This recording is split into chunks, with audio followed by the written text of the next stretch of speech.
Friends, ఈ వీడియోలో నేను మీకు ట్రస్ట్ అకౌంట్కి నెఫ్ట్ ట్రాన్స్ఫర్ ఎలా చేస్తారో అన్నది మీకు క్లియర్గా ఎక్స్ప్లెయిన్ చేస్తాను. అలాగే ట్రస్ట్ అకౌంట్ అంటే జాయింట్ అకౌంట్ అనమాట. సో దానికి ఏటీఎం అని లేకపోతే యూపీఐ అటువంటివి ఉండవు. సో వాటికి ఏంటంటే ట్రస్ట్ అకౌంట్ ఎలా నెఫ్ట్ ట్రాన్స్ఫర్ ఎలా చేస్తారు అన్నది నేను మీకు ఇప్పుడు బ్రీఫ్గా వితిన్ 5 to 5 minutesలో మీకు చెప్తాను. సో మొట్టమొదటిగా యాక్సిస్ బ్యాంక్లో ట్రస్ట్ అకౌంట్ మేము తీసుకున్నాం. అయితే దాని ఏంటంటే దాంట్లో జాయింట్ అకౌంట్ ఎప్పుడు కూడా 2 కేటగిరీస్ ఉంటాయి. ఒకటి ఇనిషియేటర్, రెండవది ఏంటంటే అప్రూవర్ అనమాట. ఇనిషియేటర్ మొబైల్ డిఫరెంట్గా ఉంటుంది, అప్రూవర్ మొబైల్ డిఫరెంట్గా ఉండాలి. సో ఎస్ఎంఎస్ అలర్ట్స్ అనేది 2 మొబైల్స్కి ఉంటాయి అన్నమాట. ఇనిషియేటర్ అంటే ట్రాన్సాక్షన్ ఇనిషియేట్ చేస్తే కనుక మరలా అప్రూవర్ దాంట్లోకి లాగిన్ అయ్యి ఆథరైజ్ చేయవలసి వస్తుంది అనమాట. సో ఆ విధంగా ఈ యొక్క యాక్సిస్ బ్యాంక్లో ఆపరేషన్స్ అయితే చేయొచ్చు అనమాట. ఇప్పుడు ఆల్రెడీ మనం యాడ్ చేసినటువంటి బెనిఫిషియర్కి ఒక నెఫ్ట్ ట్రాన్స్ఫర్ అనేది ఎలా చేస్తామన్నది మీకు క్లియర్గా నేను ఎక్స్ప్లెయిన్ చేస్తాను. సో మొదటిగా గూగుల్లో యాక్సిస్ బ్యాంక్ అని టైప్ చేసి సో మొట్టమొదటి మీద లింక్ మీద ప్రెస్ చేస్తే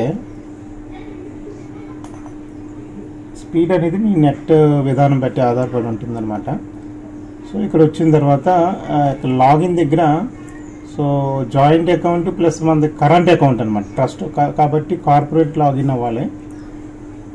సో ఆ విధంగా user name ID password enter చేసి ఓకే చేయాలి. ఓటీపీ ఎవరైతే ఇనిషియేటర్ ఉన్నారో వాళ్ళ లాగిన్లోకి వెళ్తుంది, ఓటీపీ ఎంటర్ చేసి అవ్వాలి. ఇక్కడ పేమెంట్ వచ్చేసి సింగిల్ పేమెంట్ అనమాట. సో సింగిల్ పేమెంట్ మీద క్లిక్ చేయగానే మనకి ట్రాన్స్ఫర్ ఫండ్స్ అని వస్తుంది. మొత్తం ట్రాన్స్ఫర్ ఫండ్స్ అనేది సెలెక్ట్ చేసుకోవాలి. చేసుకున్న తర్వాత ఇక్కడ 2 categories, other axis, other bank account అంటే మనది అదర్ బ్యాంక్ అకౌంట్ అనమాట. సో ఎవరైతే మీరు యాడ్ చేశారో వాళ్ళందరూ ఇక్కడ కనబడతారు. సో సెక్యూరిటీ పర్పస్ మీకు అది బ్లర్లో పెట్టాను అనమాట. సో సెలెక్ట్ చేసుకోవడం, అలాగే ఇక్కడ మనం ఏం చేస్తామంటే అకౌంట్ అన్ని వెరిఫై చేసుకుని ఇక్కడ మనం అక్కడ అమౌంట్ ఎంత అయితే అంత ట్రాన్స్ఫర్ చేసుకుని నెఫ్ట్ని సెలెక్ట్ చేసుకుంటాం. ఆర్టీజీఎస్ అయితే నెఫ్ట్ అయితే 24 hours. సో ఆర్టీజీఎస్ అందుబాటులో ఉండదు కాబట్టి సో ఆ విధంగా నెఫ్ట్ చేసుకున్న తర్వాత ఇక్కడ మనకి వెరిఫికేషన్ డీటెయిల్స్ అన్ని చూపిస్తుంది అనమాట. చూసుకుని ఇక్కడ అప్రూవర్ ఎవరైతే ఉన్నారో వాళ్ళు మనం ఇక్కడ సెలెక్ట్ చేసుకోవాల్సి వస్తుంది అనమాట. సో రిమార్క్స్ ఏమైనా ఉంటే రాసుకోవచ్చు, లేకపోతే లేదు. ఇప్పుడు ఏంటంటే మళ్ళీ ఓటీపీ వెళ్తుంది, ఓటీపీ ఎంటర్ చేసి ఓకే చేయాలి. చేసిన తర్వాత అక్కడికి సక్సెస్ అయిందనమాట. ఇప్పుడు అప్రూవర్ లాగిన్ అవుతున్నాం అనమాట మనం. ఈ అప్రూవర్ లాగిన్కి మళ్ళీ ఓటీపీ వస్తుంది, ఎంటర్ చేసి కన్ఫర్మ్ చేయండి. చేసిన తర్వాత ఇక్కడ చూడండి, మీకు అది జూమ్ చేయడం జరుగుతుంది. ఇక్కడ ఎవరైతే అప్రూవర్ లాగిన్ అయ్యారో ఇదనమాట. ఇక్కడికి మీకు నోటిఫికేషన్ చూపిస్తుంది. దాన్ని సెలెక్ట్ చేయగానే ఆ డీటెయిల్స్, అకౌంట్ యొక్క పేరు అన్నీ చూపిస్తుంది. ఇక్కడ మనకి ఆ టిక్ పెట్టిన తర్వాత టిక్ పెట్టి అక్కడ మనకి ఆథరైజ్ అని కనబడుతుంది కదండి, ఆథరైజ్ మీద క్లిక్ చేయాలన్నమాట.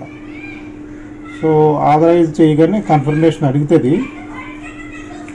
సో అమౌంట్ కూడా చూసుకున్న తర్వాత మనం ఆథరైజ్ చేయొచ్చు.